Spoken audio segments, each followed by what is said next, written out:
that was lingering in me for 20 years. And I was finally able to let that go.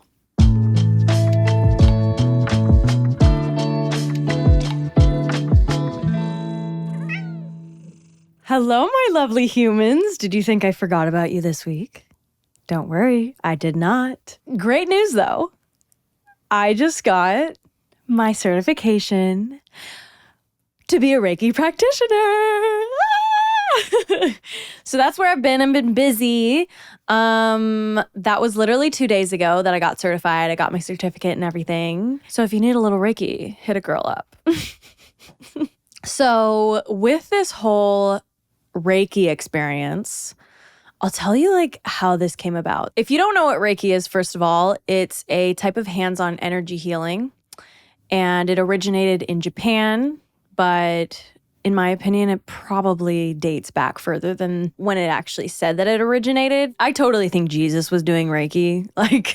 But anyway, the style of Reiki that I learned is called the Usui method, and you're basically channeling universal energy through the palms of your hands into the client or whoever you're doing Reiki on. You can do Reiki on animals, plants. I've been doing Reiki on little Miss Willow, who is right next to me right now because she has a lot of anxiety. And what Reiki helps with is literally anything, physically, emotionally, mentally, literally anything you could think of. Reiki can help with that because it's basically just sending love. So the Reiki practitioner has to go through a number of attunements, which means they have to be attuned to the Reiki energy through a Reiki master. So I have a Reiki master.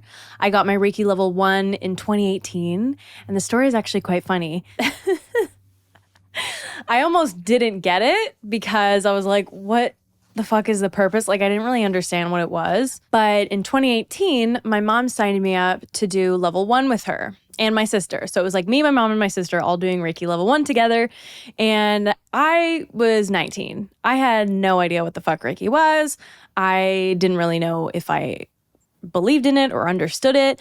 But my mom was like, Kira, I bought you the course. Like, you have to do it now. So I was like, okay, I showed up, I learned the Reiki, but it was for a good reason. It was for a really, really good reason. I'm so grateful to my mom for purchasing that course for me and pushing me to do it, because not only did it just level up my spiritual journey, but it gave me this tool that I'm able to like help my loved ones with. Anyone can get certified in Reiki.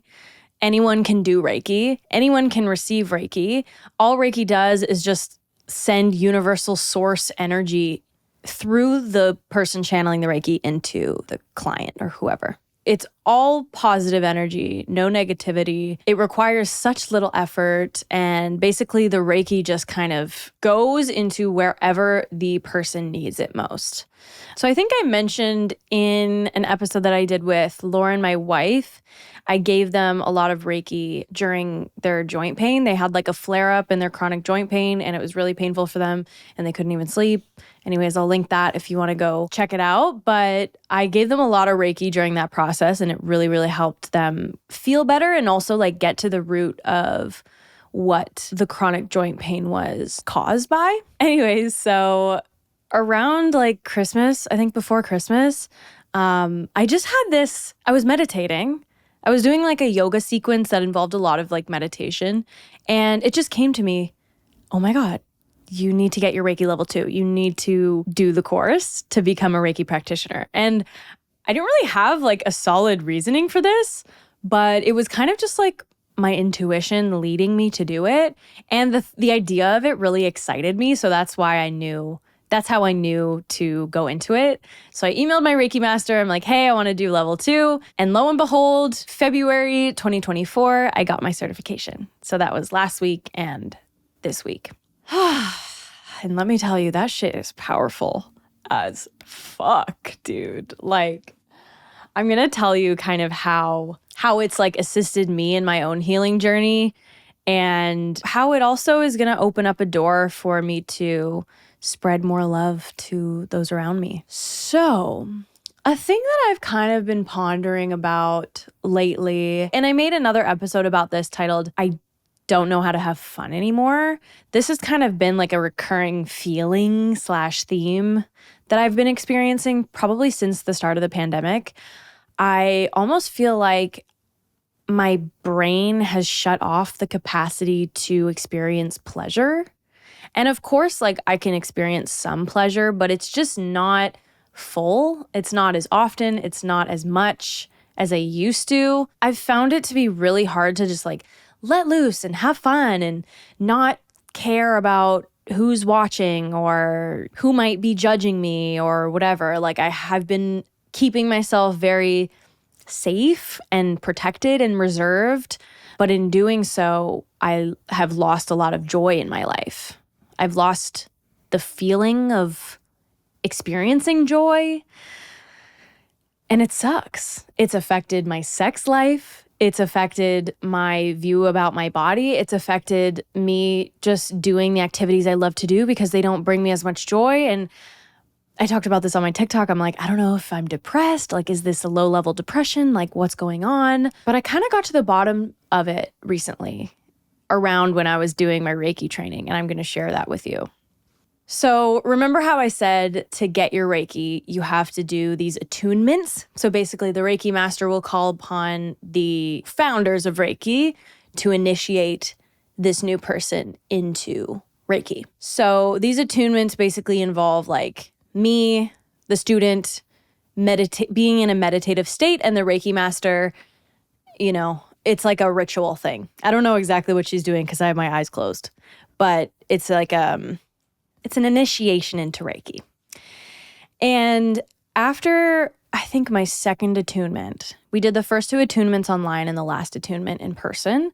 But the second attunement, I was in a deep meditative state and I was visualizing myself naked, running through a forest, skipping, you know, laying on a rock in the sun and just basking in the sun and just being in this super pleasurable space. And it came to me in that moment that I've been blocking my own self off from experiencing pleasure. And immediately I just began to cry because when you've been so cut off from something that is so a part of your true nature, you know, it's all of our birthrights to feel pleasure.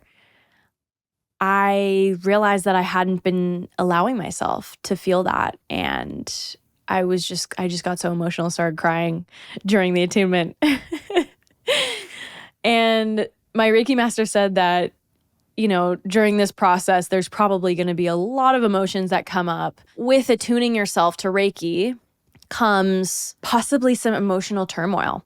And the level 1 was actually you're adjusting your physical body to the power of Reiki, but level 2 is you're adjusting your emotional body to the level of Reiki. So basically what Reiki does is it just washes away any blockages, clears your chakras, clears all your energy fields. And if there's, you know, an emotion or something blocking you, then it's probably going to come up. And I knew this. My Reiki master told me. So lo and behold, I start crying and she lets me off Zoom to just let me like process what I was processing. I started journaling and I had this realization that I have been in fight or flight mode since the pandemic started. And I'm sure this is not just a me thing, but I'm sure that this is very a universal feeling that a lot of people felt throughout the pandemic. Because you suddenly, you don't feel safe. You don't feel safe going outside. You don't feel safe, you know, hanging out with your friends, talking to people, being in social environments. And as humans, we're social creatures. We need that interaction. And so we've just been so deprived of all of that. And a lot of the pleasures that we were used to, things shut down. We couldn't do the things that, you know, gave us pleasure. Hi, Willow. I think a lot of us, since we were in such a scared state of mind, you know, the whole globe was in a state of fear, right? We went into survival mode. And when we're in survival mode, there's really no room for pleasure and joy and letting go and ease and having fun, right? Think about it. Like, you're trying to get your basic needs met. You're trying to fucking buy toilet paper. There might not even be toilet paper at the store. You know, you're trying to buy groceries for your family, but you lost your job. Like, how are you supposed to do anything, right? I think it's just brought up a lot for a lot of us. And now that we're kind of, it's been 4 years, we're seeing the end of it. And now's the time we're kind of just processing what fucking happened for the last 4 years. And I'm processing what happened to me. I'm also living in a big city. If you don't know, I live in Toronto. It's the biggest city in Canada. There's people everywhere. I didn't have a car at the time. We had to take transit. Willow is meowing. Willow's being loud. I was forced to be around people, which was scary. I struggled with an intense phobia of germs and contracting illness even before the pandemic. So the pandemic just fucking exacerbated that fear. So long story short, you get it. You were there. I have barely been able to feel joy because I've been in survival mode. And that makes perfect sense, right? I feel like there's no point in getting mad at ourselves for our brains putting up that wall because it was something that was necessary for our survival. But now that we are conscious of it, we can, start to introduce little pleasures back into our life. And that's what I've been doing. And I feel so good, you guys. I feel so good after I've realized this and cried about it and realized that, no, I want to allow myself to feel pleasure. I deserve pleasure. I think also that especially women, but, people of all genders have felt a shame around pleasure. And especially religious organizations have told us that feeling pleasure is selfish and, letting yourself enjoy things is like a sin. Eating too much food is gluttonous. It's a sin, right? Experiencing sexual pleasure is a sin. Or it should only happen in heterosexual relationships where you're married and you want to have babies. Anything outside of that, you're a bad person for enjoying sex. Like, what the fuck? What the fuck? It's also a cultural thing. I think it's also been ingrained in our culture that it's shameful to feel pleasure. Another thing I've kind of just noticed living in a big city is, and I've talked to my friends about this, and I'm like, what's up with that? Is that everyone here, and I don't know if this is the same for where you live, but definitely for big cities, there's so many people, but people feel increasingly isolated in big cities. Everyone's just frowning. Like if you look around, if I'm just looking down on the street and people are just walking, everyone's in a constant frown. Rarely do I see people smile. Rarely do I see people laugh. Rarely do I even hear people sing or dance or jump or skip or express that they're happy in the city. And it's really, really bizarre. It's really fucking bizarre. You only see that behavior in children. But why have we as adults stopped that instinctual nature? It's crazy, y'all. And when you do want to express joy, people look at you, people stare at you. If I'm on the streetcar and I'm talking with a friend and we're laughing, people are turning their heads, looking at you weird. They're I don't know what they're thinking, but it's how dare you laugh when I'm so miserable? Or maybe they're jealous. Maybe they're just admiring you because not many people do that. You know what I mean? Happiness is seen as a crime. But it's our birthright. It's our natural instinct. It's our nature. We were born happy and joyful. What the fuck happened? What the fuck happened? And it's not just the pandemic. I'm positive that this has been a phenomenon even before the pandemic, but maybe it's just been exacerbated by the pandemic. I don't know. These are just things I've noticed. I just, for the past 4 years, felt in such a closed off state.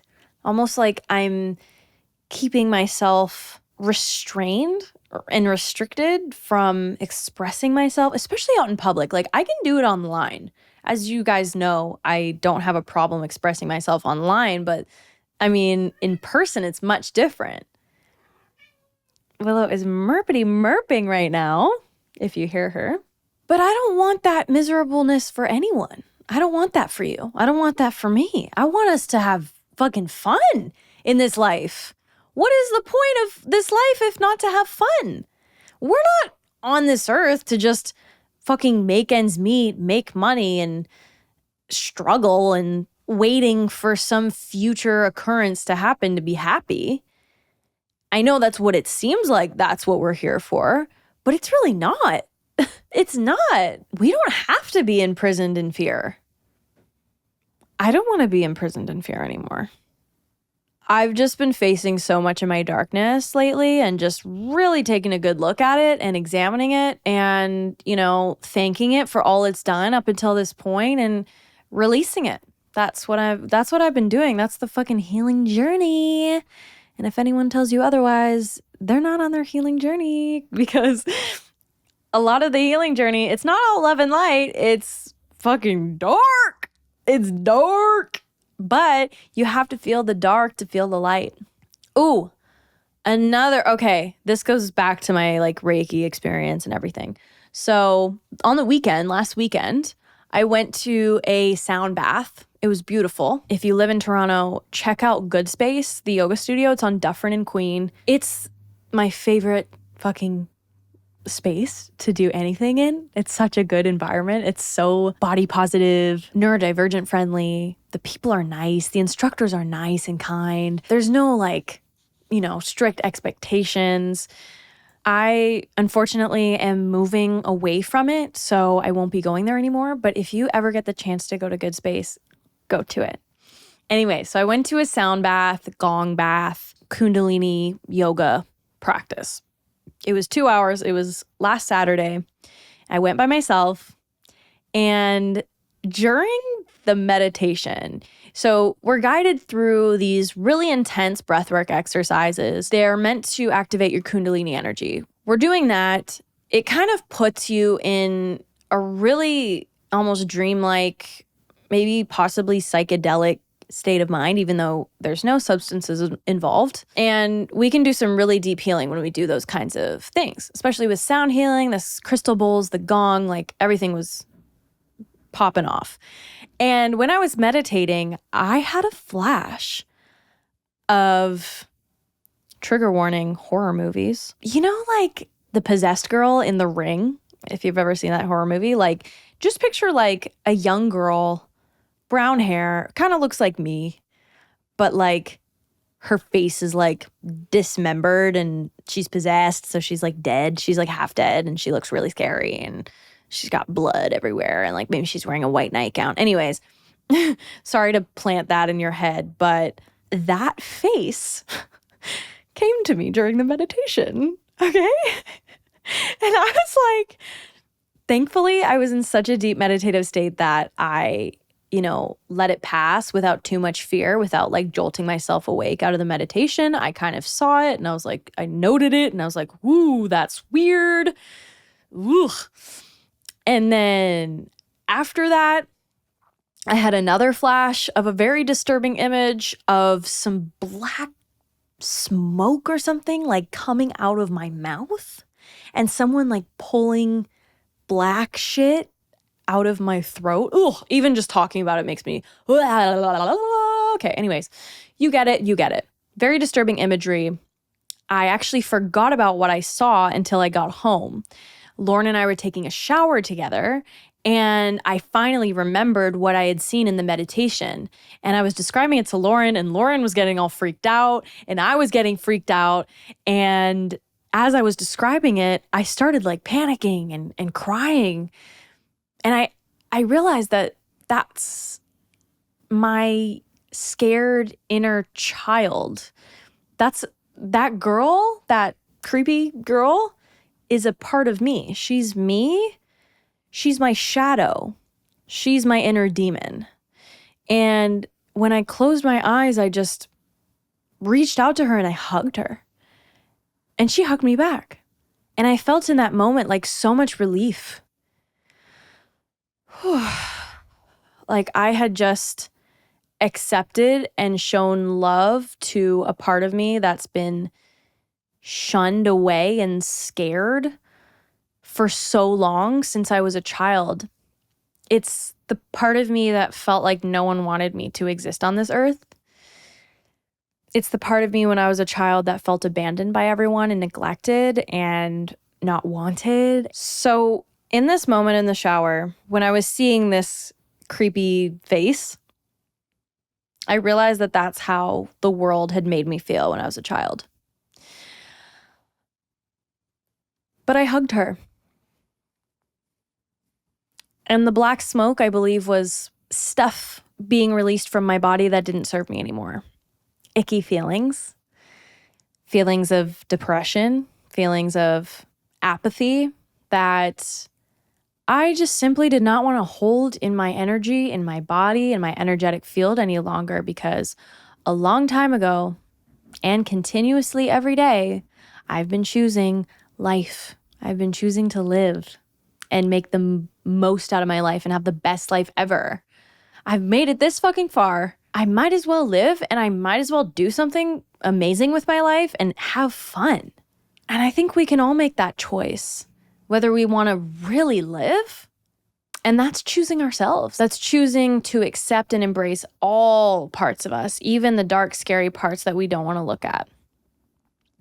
This got really deep. Wow, you guys, I did not expect this to get deep. If you're still here, comment a little yellow heart.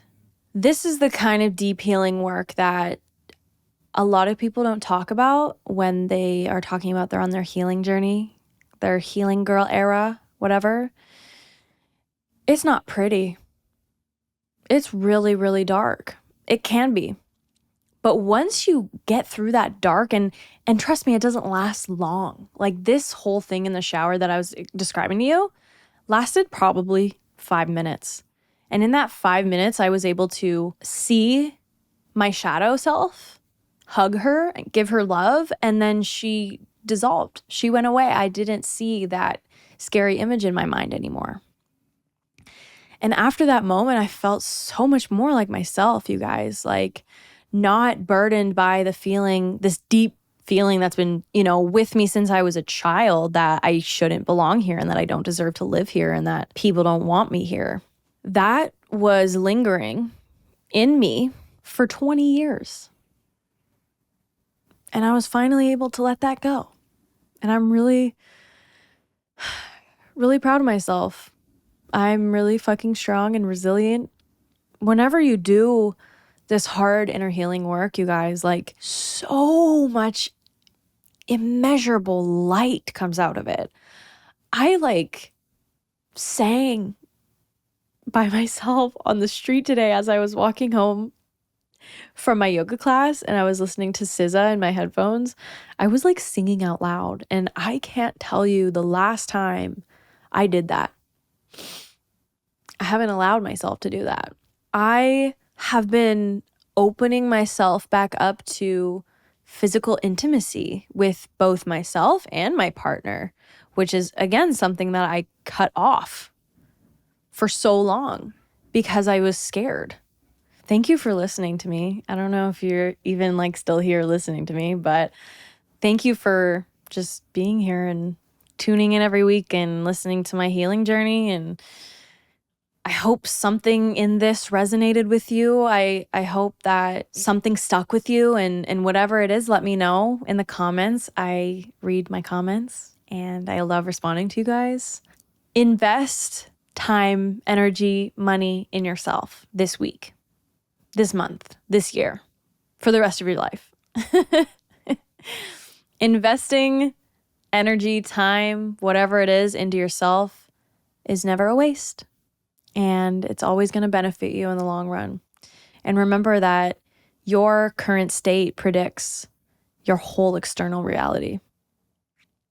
So if you can do one little thing today to shift your perspective, or shift, a negative thought pattern, or shift how you're feeling, or just accept how you're feeling, you are making steps to create a more fruitful and abundant and beautiful external reality, because your inner reality always reflects your outer, your external.